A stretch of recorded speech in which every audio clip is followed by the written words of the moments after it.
मेरे प्रिय विद्यार्थियों, मैंने आप सभी लोग को इसके पिछले लेक्चर में अध्याय 3 के मतलब कि आव्यूह प्रश्नावली के हम बताए थे कि आव्यूहों के प्रकार मतलब कि टाइप्स ऑफ मैट्रिक्सेज।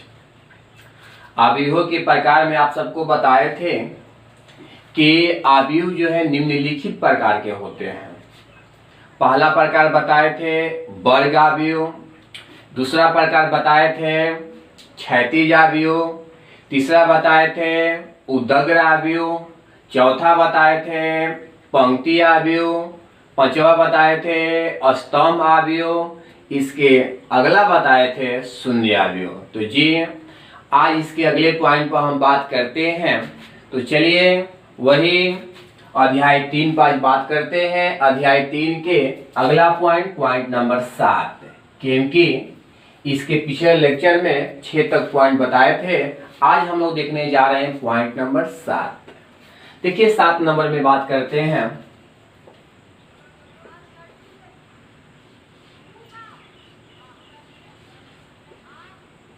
आव्यूह का विकर्ण। विकर्ण नाम सुने होंगे, कोई आयत है तो उस आयत में 2 विकर्ण होते हैं, तो वही विकर्ण है।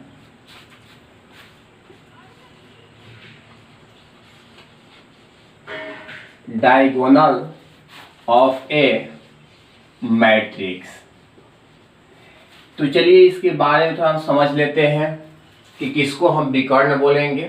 तो देखिए थोड़ा सा, मान लीजिए कि कोई एक आव्यूह है, इसका सदस्य ऐसा है A11, 1 1 2 1 3 1 4 dot dot 1 9 2 1 2 2 2 3 2 4 dot dot 2 9 3 1 3 2 3 3 3 4 dot dot 3 9 dot dot 9 1 dot dot 9 2 dot dot 9 3 dot dot 9 4 dot dot 9 9। आपके सामने ऐसा मैंने अवयव दिखाया। अब थोड़ा सोचना होगा और देखना होगा कि देखिए किसमें जो है I और J मतलब कि पंक्ति और स्तंभ बराबर है, किसमें दोनों सदस्य बराबर है। कहने का मतलब कि किसमें दोनों सदस्य बराबर है। सोचिए थोड़ा सा, जैसे 1 1 दोनों बराबर है, 1 2 देखिए बराबर नहीं है, क्योंकि हम इधर वाले को बोलते हैं I, इधर वाले को बोलते हैं J। क्योंकि इसके पहले ही बता दिए थे जब थ्योरी पढ़ाए थे उस दिन, तो कि इधर वाले को I बोलते हैं, इधर वाले को पंक्ति बोलते हैं, इधर वाले को स्तंभ मतलब J बोलते हैं।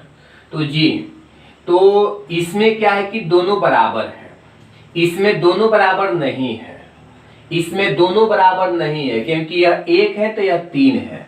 बराबर नहीं है, बराबर नहीं है, बराबर नहीं है, यहाँ बराबर है, बराबर नहीं है, बराबर नहीं है, यहाँ भी बराबर, यहाँ भी देखिए बराबर है। तो जो दिखाई दे रहा है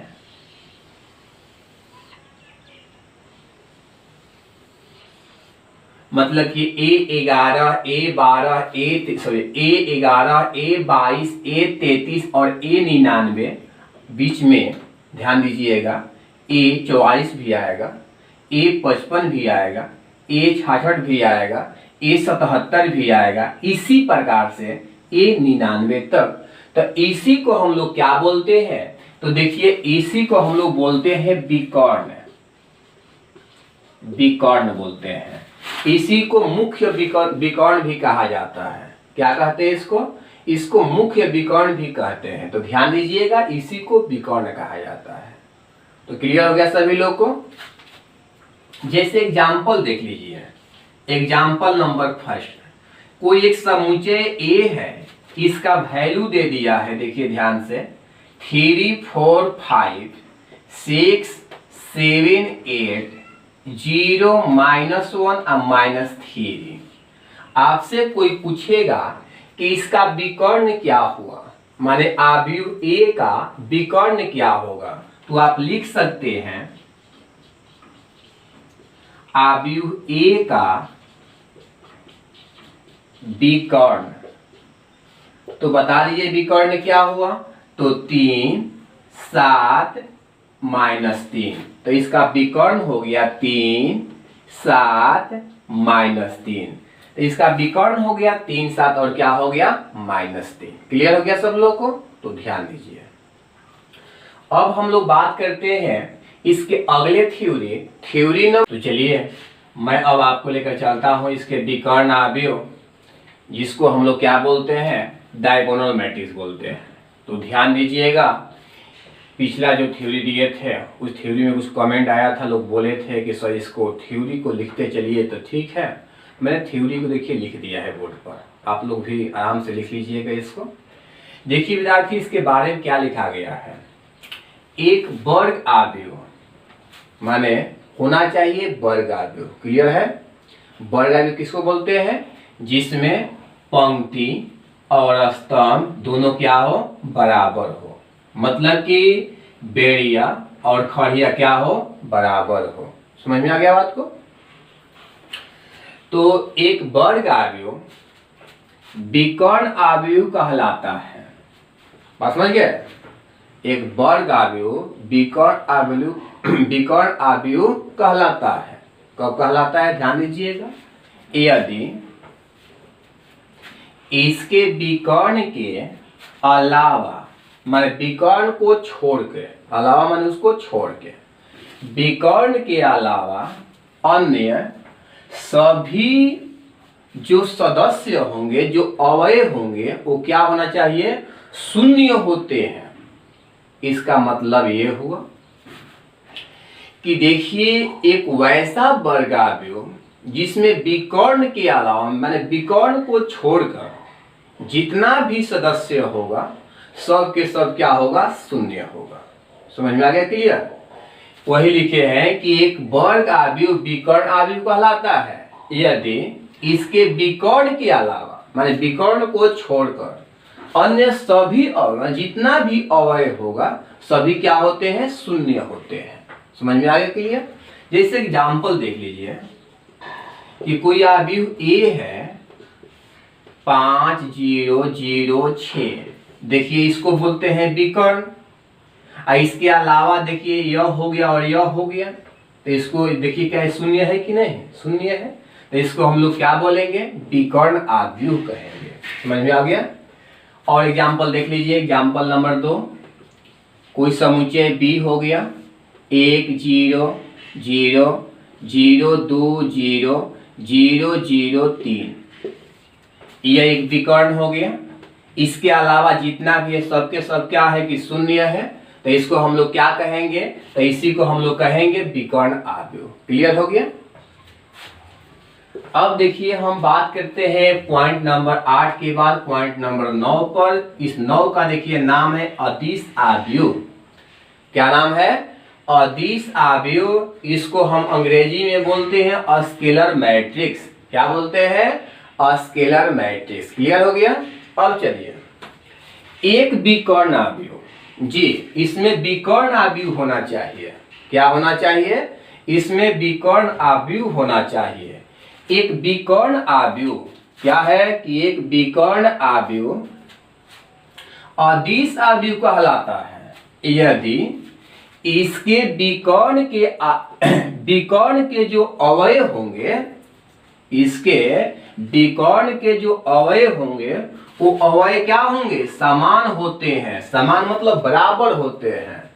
कहने का मतलब कि वैसा विकर्ण आव्यूह जो विकर्ण का जो सदस्य होगा वो क्या होगा, समान होगा, मतलब बराबर होगा। माने होना चाहिए विकर्ण आव्यूह, माने होना चाहिए ऐसा ही, होना चाहिए ऐसा ही, लेकिन जो इसका विकर्ण होना चाहिए वो हमेशा बराबर होना चाहिए। कहने का मतलब एग्जाम्पल देख लीजिए, एग्जाम्पल नंबर 1, देखिए यह एक विकर्ण अवयव है, लेकिन इसका विकर्ण का जो अवयव है वो क्या है कि समान है। तो जब समान है तो इसको हम लोग क्या कहेंगे, अदिश अवयव कहेंगे। क्या कहेंगे इसको, तो इसको हम लोग बोलेंगे अदिश अवयव। कंप्लीट हो गया। इसके अगला पॉइंट एग्जांपल में देख लीजिएगा आप लोग। इसका अगला एग्जांपल है 2 0 0 0 2 0 0 0 2। आप देख रहे हैं यह एक विकर्ण अवयव है, लेकिन इसका सदस्य क्या है कि जो इसका विकर्ण का सदस्य है वो क्या है कि बराबर है। जो विकर्ण का अवयव है वो क्या है कि बराबर है, मतलब समान है। तो इसको हम लोग क्या कहेंगे, अदिश अवयव। कंप्लीट हो गया। तो इसको लिख लीजिए। इसके बाद अगला पॉइंट नंबर मतलब कि 10। ध्यान दीजिएगा, पॉइंट नंबर 10। पॉइंट नंबर 10 क्या है, तो हमने लिखा है तत्समक अवयव, इसी को हम लोग बोलते हैं इकाई अवयव। जी, तत्समक अवयव इसी को हम लोग क्या बोलते हैं, इकाई अवयव। तत्समक अवयव इसी को क्या बोलते हैं, इकाई अवयव। आइडेंटिटी मैट्रिक्स, आइडेंटिटी मैट्रिक्स मतलब कि यूनिट मैट्रिक्स इसको भी कहा जाता है। यूनिट मैट्रिक्स, यूनिट मतलब होता है इकाई।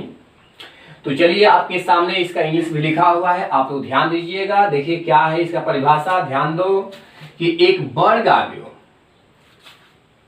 जिसके विकर्ण के सभी अवयव एक ओनली 1 for 1, ध्यान दीजिएगा, एक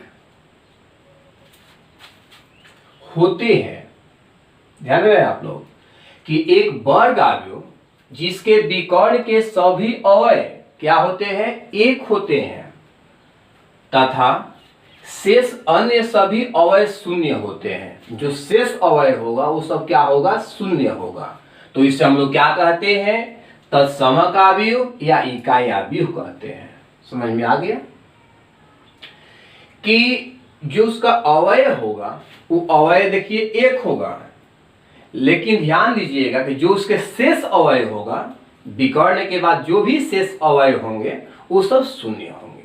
क्लियर हो गया कि जो उसका विकर्ण होगा वो विकर्ण एक होगा, शेष अवयव शून्य होंगे। जो विकर्ण होगा विकर्ण एक होगा, शेष अवयव शून्य होंगे। तो इससे हम लोग क्या बोलते हैं, तत्समक अवयव मतलब इकाई अवयव, जिसको अंग्रेजी में हम लोग बोलते हैं आइडेंटिटी मैट्रिक्स या बोलते हैं यूनिट मैट्रिक्स। क्लियर हो गया। अब देखिए इसको क्या करते हैं कि आई से हम लोग जो है सूचित करते हैं। इसे हम आई से क्या करते हैं, सूचित करते हैं। तो चलिए इस पर एग्जाम्पल देखते हैं। ये VVI है, ध्यान दीजिएगा, बहुत इसका प्रयोग है इसलिए हम बार बार रिपीट कर रहे हैं।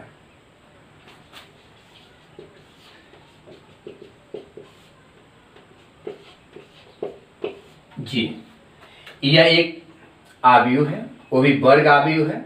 इसका विकर्ण जो है एक एक है, बाकी सब शून्य है। तो इसे हम लोग क्या कहेंगे, इकाई कहेंगे या तत्समक कहेंगे। ध्यान दीजिएगा। देखिए इसका जो कोटि है वो क्या है कि कोटि 2 गुणे 2 है, इसलिए क्योंकि इसका 2 पंक्ति है, 2 ही स्तंभ है। तो इसको आप लिख सकते हैं I2, इसको आप I2 भी लिख सकते हैं, कोई दिक्कत नहीं।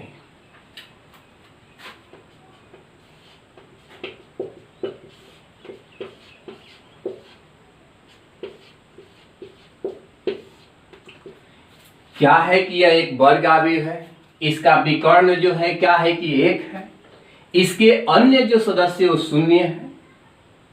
लेकिन ध्यान दीजिए कोटि क्या है, तो इसका कोटि है क्या, तो इसका कोटि है 1 2 3 3 1 2 3 3 गुणे 3, मतलब कि I3, इसका कोटि I3। समझिए बात को। अब देखिए इसी को हम लोग बोलते हैं तत्समक अवयव, इसी को हम लोग बोलते हैं इकाई अवयव। क्लियर हो गया। अब अगला पॉइंट पर बात करते हैं तुलनीय अवयव। तुलनीय अवयव मतलब तुलना करना, जैसे 2 आदमी से आप तुलना करते हैं उसी प्रकार से तुलनीय अवयव मतलब तुलना करना। चलिए तुलना करना है अब हम लोग को, कंपेरेबल मैट्रिक्स इसको हम अंग्रेजी में बोलते हैं। तो चलिए तुलनीय अवयव पर हम बात करते हैं। क्या है, 2 अवयव A और B की इनकी तुलना करना है। जब 2 रहेगा तभी ना तुलना होगा। तो देखिए 2 अवयव A और B, तुलनीय आव्यूह तब कहलाती हैं। माने कब कहिएगा तो वही बात है कि तब कहलाते हैं जब उनके पंक्तियों और स्तंभों की संख्या समान, समान मतलब समझते हैं बराबर, संख्या क्या होना चाहिए, समान होना चाहिए। ध्यान दीजिएगा, इसका जो कोटि भी होना चाहिए वो समान ही होना चाहिए। तो वही लिखा गया है कि दो आव्यूह तुलनीय आव्यूह तब कहलाएंगे जब उसका अवयव, देखिए पंक्ति और माने पंक्तियों क्योंकि बहुवचन है, पंक्तियों और स्तंभ दोनों का जो संख्या होगा वो हमेशा समान होना चाहिए और इसका जो कोटि होना चाहिए वो भी समान होना चाहिए। कंप्लीट है। जैसे एग्जाम्पल देख लीजिए,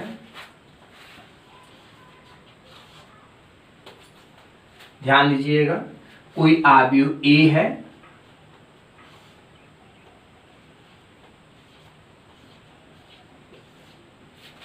दूसरा आव्यूह बी है,